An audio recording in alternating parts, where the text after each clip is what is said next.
everybody? Welcome back to the BlitzCity Podcast, and I'm here to bring you with a quick update on the recruiting trail for Bethune-Cookman. Guys, Coach Ed Reed, with all the controversy that's been surrounding him regarding things that he had to say about Bethune-Cookman, about him picking up trash and how his office was left, he's actually still been recruiting. As a matter of fact, he's been on the west side, a side of the country that's been untapped by HBCUs up until recently, with Hugh Jackson going to the West Coast to get kids from Long Beach Poly. Now, it seems like Ed Reed is following that same footstep. He went to Long Beach Poly, a big-time program in the country when it comes to high school football, producing players like Deshaun Jackson, and he went and got him a commit named Phoenix Tusa. Now, Phoenix Tusa is 6 foot, 245 pounds, and according to his huddle, he plays D-tackle, he plays guard, he plays tackle. He even got some fullback highlights. Now, being 6 foot, 245 pounds, at the collegiate level, you're not going to play guard. You're not going to play tackle. So that's not happening.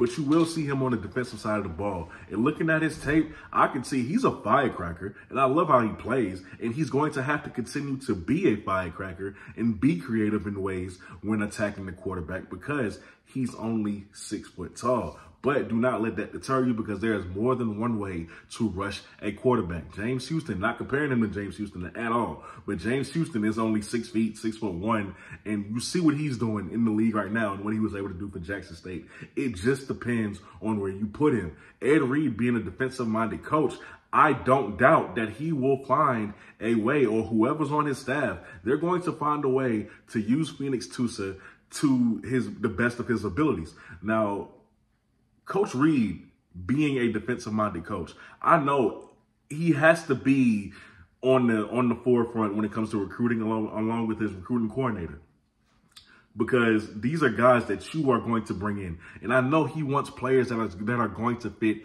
his mold. You see me? You feel what I'm saying? As a defensive-minded coach, he is going to definitely pay more attention to those guys than to offense, because that's what he lives and breathes. So Phoenix Tusa, a firecracker, a guy who I very much see a lot of potential in, but you know, he's going to have to develop.